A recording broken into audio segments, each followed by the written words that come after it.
Hello student, আজকের class আলোচনা করব তোমাদের 18 নম্বর স্কুলের কোশ্চেনগুলো নিয়ে, পেজ নম্বর 113। প্রথমে দেখো একের দাগের কোশ্চেন। একের দাগের প্রথম কোশ্চেনে বলেছে বার্ষিক 8% চক্রবৃদ্ধি হার সুদে প্রথম বছরের শেষে আসল হচ্ছে পি টাকা, তাহলে তৃতীয় বছরের শুরুতে আসল হবে প্রথম বছর, দ্বিতীয় বছর আর হচ্ছে তৃতীয় বছর। বলছে প্রথম বছরের শেষে, তাহলে প্রথম বছরের শেষে অর্থাৎ দ্বিতীয় বছরের শুরুতে, দ্বিতীয় বছরের শুরুতে হচ্ছে আসল হচ্ছে পি টাকা।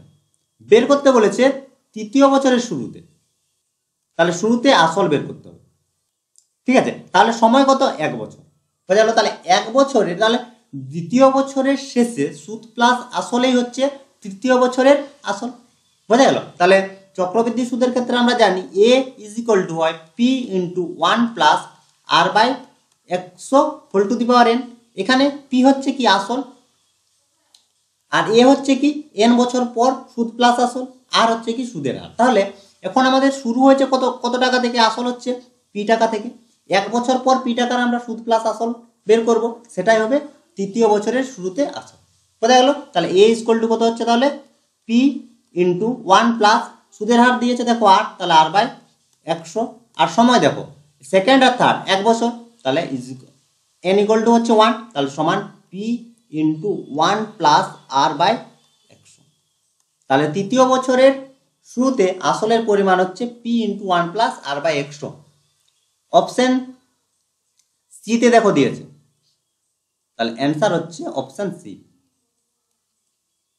পরের কোশ্চেন, এক ব্যক্তি একটি ব্যাংকে 100 টাকা জমা রেখে 2 বছর পর সমূল চক্রবৃদ্ধি পেলেন 121 টাকা। বার্ষিক চক্রবৃদ্ধি সুদের হার। তাহলে কি কি দেওয়া আছে? আসল দেওয়া আছে, আসল পি ইজ ইকুয়াল টু হচ্ছে 100, পেয়েছে কত? তাহলে সুদ প্লাস আসল 121। এরপর বলেছে দেখো যে 2 বছর পর, তাহলে এন ইজ ইকুয়াল টু হচ্ছে 2। বের করতে বলেছে সুদের হার, ছোট হারের মান বের করতে হবে। চক্রবৃদ্ধি সুদের ক্ষেত্রে তোমাদের এক্ষুনি বললাম এ ইকুয়াল টু হয় P into 1 plus R by 100 whole to the power n. মানগুলো এখন আমরা বসাচ্ছি। এর মান হচ্ছে 121, পি এর মান হচ্ছে 100, 1 প্লাস আর বাই হচ্ছে 100 whole to the power n, n বলতে হচ্ছে 2, বা 1 প্লাস আর বাই 100 এর স্কোয়ার ইকুয়াল টু হচ্ছে 121 বাই হচ্ছে 100, বা 1 প্লাস আর বাই 100 সমান হচ্ছে রুট 121 বাই 100 সমান হচ্ছে 11 বাই হচ্ছে 10, বা আর বাই 100 ইজ ইকুয়াল টু হচ্ছে 11 বাই 10 মাইনাস 1, বিয়োগ করলে পাচ্ছি 1 10, তাহলে 10 10 হচ্ছে 100, বা আর ইজ ইকুয়াল টু হচ্ছে 10। আর এর মান বের করতে বলেছে, তাহলে আর ইজ ইকুয়াল টু আমরা পেয়ে গেলাম 10। অপশন দেখে নাও, অপশন এ তে দেখো দিয়েছে, তাহলে অ্যান্সার হচ্ছে অপশন এ। অপশন এ হচ্ছে অ্যান্সার। পরের কোশ্চেন দেখো, বলেছে কে এর কোন মানের জন্য যে সমীকরণটি দিয়েছে সেই সমীকরণের বীজদ্বয় পরস্পরের অনন্য হবে। তাহলে দেওয়া আছে a square plus k into x plus 1 minus 3 equal to 0। আমাদের প্রথম কাজ হবে সেটিকে দ্বিঘাত সমীকরণের সাধারণ রূপ আকারে প্রকাশ করা। দ্বিঘাত সমীকরণ সাধারণ রূপ হচ্ছে a x square plus b x plus c is equal to 0। এই আকারে প্রথমে আমাদের নিয়ে যেতে হবে। তাহলে বা এক্স স্কোয়ার কে দিয়ে গুণ করছি plus K x plus K minus 3 is equal to 0। যদি আমরা তুলনা করি তাহলে কি পাবো? এখান থেকে এ ইজ ইকুয়াল টু হচ্ছে 1, এ হচ্ছে কি এক্স স্কোয়ারের সহগ, বি ইজ ইকুয়াল টু হচ্ছে কে, বি হচ্ছে এক্স এর সহগ, আর সি হচ্ছে ধ্রুবক পদ, ধ্রুবক পদ হচ্ছে কে মাইনাস 3। এটা হচ্ছে তোমরা প্রথমে করে নেবে যে সমীকরণটি থাকবে, দেখে নেবে যে সেটি দ্বিঘাত সমীকরণের আকার হিসেবে আছে না নেই। যদি না থাকে তাহলে আমরা প্রথমে দ্বিঘাত সমীকরণ আকারে নিয়ে যাব, তারপর অঙ্ক শুরু করব। হলো। এখন দেখো বলেছে বীজদ্বয় পরস্পরের অনন্য, অর্থাৎ কি একটি বীজ যদি আলফা হয় অপর বীজ হবে 1/α, তাহলে বীজদ্বয়ের গুণফল হবে আলফা ইন্টু 1/α ইকুয়াল টু হচ্ছে বীজদ্বয়ের গুণফল হয় c/a। c হচ্ছে এখানে ধ্রুবক পদ k-3 বাই a বলতে হচ্ছে 1, তাহলে এখানে দেখো কেটে যাচ্ছে, বা 1 ইজ ইকুয়াল টু k-3/1, বা k-3 ইজ ইকুয়াল টু 1, বা k ইজ ইকুয়াল টু 3 হয়েছে। k এর মান হচ্ছে 3। অপশন সি তে দেখো দিয়েছে, অপশন সি হচ্ছে অ্যান্সার। পরের কোশ্চেন দেওয়া আছে x minus 1/x is equal to √3/2 হলে x মাইনাস 1/, এটা প্লাস হবে, x প্লাস 1/x এর মান বের করতে হবে x প্লাস 1/x এর মান। ঠিক আছে, তাহলে আমরা হোল স্কয়ার করে মাইনাস থেকে প্লাসের ফর্মুলা নিয়ে যাব। এটা তোমরা সবাই সূত্র জানো যে a মাইনাস, সূত্রটা লিখে দিচ্ছি, a মাইনাস b এর হোল স্কয়ার সমান হয় a প্লাস b এর হোল স্কয়ার মাইনাস 4ab। এই ফর্মুলাতে আমরা নিয়ে যাব। তাহলে এখন কি করব, বোথ সাইড স্কয়ার করছি, স্কয়ার করলে আমরা পাচ্ছি x মাইনাস 1/x এর whole square is equal to √3/2 এর হোল স্কয়ার, তাহলে বা x প্লাস 1/x এর হোল স্কয়ার মাইনাস 4ab, তাহলে 4 into a into 1/x is equal two √3 square, তাহলে 3 আর 2 এর স্কয়ার হচ্ছে 4, বা তাহলে x প্লাস 1/x এর হোল স্কয়ার মাইনাস, দেখো কেটে যাচ্ছে, তাহলে মাইনাস 4 ইজ ইকুয়াল টু হচ্ছে 3/4, তাহলে বা x plus 1/x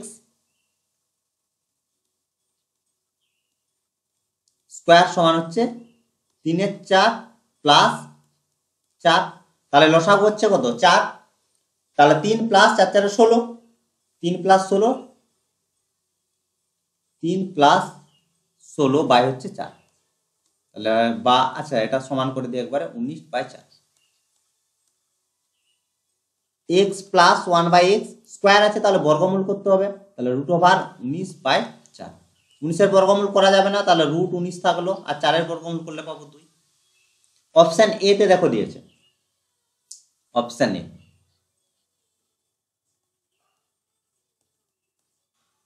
option A হচ্ছে অ্যান্সার। পরের কোশ্চেন দেখো,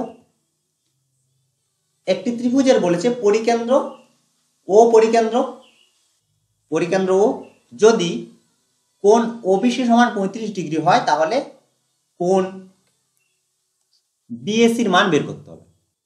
এ বি সি ত্রিভুজের পরিকেন্দ্র ও, ঠিক আছে, কি দিয়েছে ওবিসি,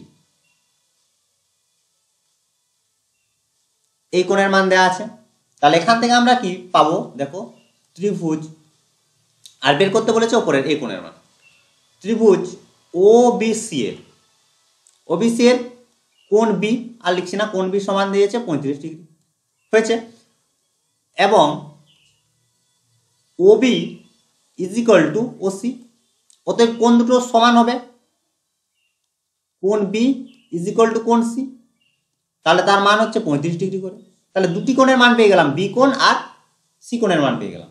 এখন আমরা ও কোণের মান পেয়ে যাব, ত্রিভুজের তিনটি কোণের সমষ্টি হয় 180 ডিগ্রি, তাহলে 180 ডিগ্রি থেকে এই দুটো কোণের সমষ্টি বিয়োগ করে দেবো, তাহলে কোণ বিওসি সমান হচ্ছে 180 degree minus 35 degree plus 35 degree সমান 180 ডিগ্রি মাইনাস 35 মানে হচ্ছে 70, 35 35 যোগ করলে 70 হচ্ছে, 180 থেকে যদি আমরা 70 বাদ দিই তাহলে হচ্ছে 110।